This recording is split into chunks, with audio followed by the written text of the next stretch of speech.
Hi, and welcome to another episode of E60 with ESPN. I'm Connor McNerney, Senior Analyst, and with me are other Senior Analysts Charlie Wagner and Will Marzalik. Previously, last week, we did an episode on Phil Knight and his leadership, and we got such great reviews about it that we decided to do another episode. Last episode, we talked about Knight's leadership style, Nike's culture, and the ethics of Knight and his company. In this one, we're going to discuss Knight's decision-making, the power and politics he utilizes inside of Nike, and the overall financial performance of the organization. So take a quick break, and when we come back, we'll talk about Knight's decision-making.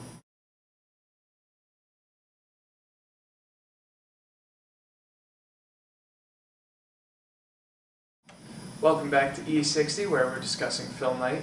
Before the break, we kind of did a little bit of background review, and now we're going to go into the decision-making of Phil Knight. Throughout Knight's career, he had to make a lot of tough decisions for Nike, and for example, choosing the Nike name, moving CEO William Perez, and also choosing to stick with Tiger Woods throughout his scandal. The biggest decision I think that he had, decided on was choosing to use athletes for all of Nike's marketing campaigns. Yeah, Charlie, and his use of athletes is really kind of his intuition and his creativity showing through. That wasn't really something that they did at that time, and he really was one of the first people to incorporate athletes. But I do think that one of the things we're seeing is, especially with the Tiger Woods thing, is an escalation of commitment. Even when it's the prudent decision to maybe go with someone else, he's sticking with them, and he's pushing the athletes even more maybe when he shouldn't be. Yeah, Connor, but sticking with what you know can really be a useful technique. Like, when he's picking his athletes, he always looks for heuristics, which is seen in the bounded rationality model, where you kind of take, as much info as you can, because you can't know everything, and you kind of make the best decision that you can. It's called satisficing. And he chooses things like name power, can the athletes sell themselves and Nike at the same time. So sometimes it doesn't always lead to an escalation of commitment, but he also sticks to other heuristics, like looking to his trusted management team and utilizing group decisions that will really show through with Nike's synergy and strong culture. You both bring up good points. Let's go to Tess Otero in the field and let's hear Phil Knight's opinion on the effectiveness of his decision. Hi, I'm Tess Otero, sitting here with Phil Knight from Nike, and here is the second part of our interview. How effective do you think your decision to use athletes as your main source of advertisement is? So far, I think it's actually been a pretty effective decision. If you look at the revenue since we've started using athletes to market all of our products, you'll really see that it has been very, very effective. And I want to make it very clear, too, that I don't really like the normal form of advertisement. And instead, I think it's actually a lot more effective to have athletes market our product than our traditional advertisement. But why does Nike pick some of the athletes? Most of them do represent the top of his or her class, but some of their actions outside of the game are questionable. Nike re-signed Vic when he returned to the NFL and did not break ties with Tiger Woods when most companies did. Can you explain your decision? We actually pick our athletes based on who we think can help market our product the best. We make decisions with the stockholders in mind, and we want to maximize their revenue first. And we want our athletes to market not only our apparel, but also our equipment too, which is best done on the field. And we try to pick the top athletes to market our products, which is a decision that we at Nike have consciously made. And without question, stand by any of the decisions that I've made so far, especially when criticized by the public. Welcome back to E60. I'm Will Marzalik, and all these important decisions that Knight has made have really made him and Nike a powerful organization. And one thing that was interesting is he doesn't really use his power for personal gain. He uses it for more of a social power standpoint. He empowers others, and in doing so, empowers the organization. And I think we've seen him draw this power from three places. He has legitimate power, he has expert power, and referent power. His legitimate power comes from just being the CEO and the founder of the company. His expert power comes from just being the leader of the sports apparel industry and really making it the industry that it is today. And also with the expert marketing that he's done. Like, nobody can market themselves like Nike can. And finally, the referent power, people are drawn to Nike. They want to work for him. And in doing so, they empower him.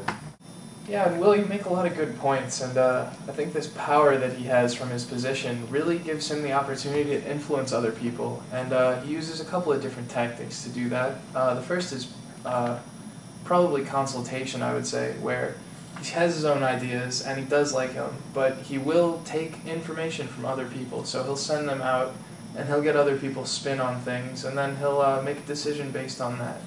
And we also see inspirational appeal a lot, where I found a source here that says new hires get a pep rally, a 2-day pep rally every 90 days to kind of empower them to go out and be the Nike image that he's looking for. And another one that he likes to use is pressure, where it really is conform or else in Nike. Actually, a great example of pressure was when Nike fired CEO William Perez for totally going against what his vision of Nike should be. And that's actually only an isolated incident, as politics. It's said by people that work for Nike that politics does not play a role at all, and it's not encouraged one bit. And it's just more of an atmosphere where it's just get your work done. Interesting, that story about Perez. I'd like to hear what Phil Knight has to say about that. So we're going to send you out to Tess Otero, our field reporter, for another question with Phil. It is out of character for you to treat someone in the Nike family the way you did with Perez. Can you tell us why you fired him? Actually, my decision to fire Perez did not boil down to one or two major things. It was actually a result of many small things that we had over his 13-month tenure. Perez and I have very different opinions on the way we think Nike should be heading. And in the end, I decided that parting ways with Perez was without a doubt in the best interest for the Nike family. And with this, I decided to promote someone actually from within Nike who's actually very familiar with the culture and the values of our company. Welcome back to E60, and we spent a lot of time talking about the intangibles of Knight, like his leadership style, his decision-making, all that kind of thing. But I think his impact on Nike is really seen in the financial numbers. For example, the share price of Nike. And share price is really the best indicator of shareholder value. If you can maximize that, then you're running your company effectively. For example, right now, it's listed at it's trading at $96.25. 10 years ago, $28. Like, that is huge growth compared to other companies over the last 10 years. Mirroring Nike's stock price is stock growth is that its revenue over the past 10 years has grown tremendously. It's gone from $10 billion in 2000 to $19 billion in 2010. Which is pretty crazy, but it's actually a testament to their formula for marketing and also their expansion internationally. Yeah, and you guys are talking about the last 10 years, but one of the most impressive things for me is we did have that recession, a couple of years ago. And even then, Nike did see a little bit of a drop in their numbers, but they, compared to the rest of the market, they are still the leader of the pack. And I think that's because they just have all these great deals with, corporations like the NFL, where, that's steady money every year.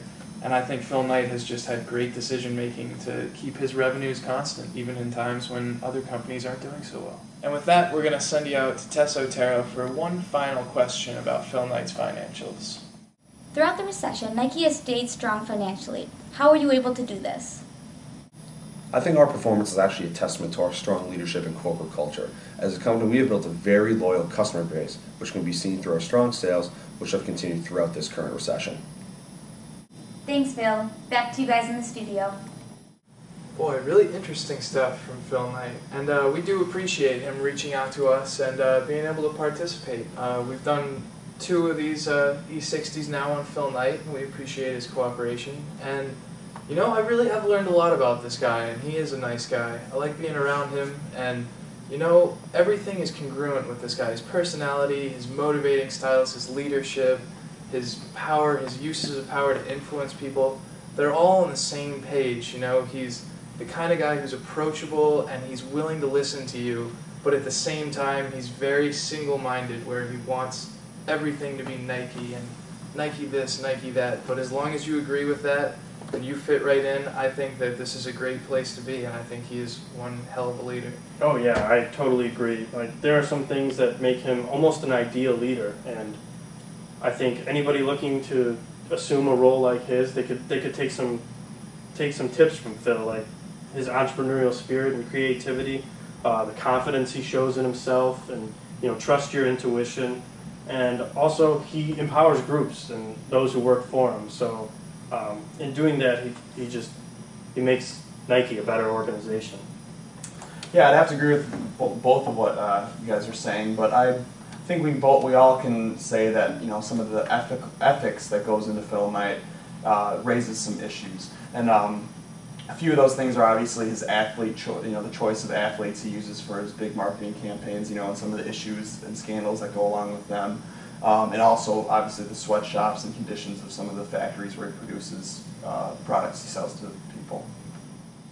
Well, that concludes our second chapter on Phil Knight here at E60. I'm Connor McInerney, and as always with me are Will Marzalik and Charlie Wagner.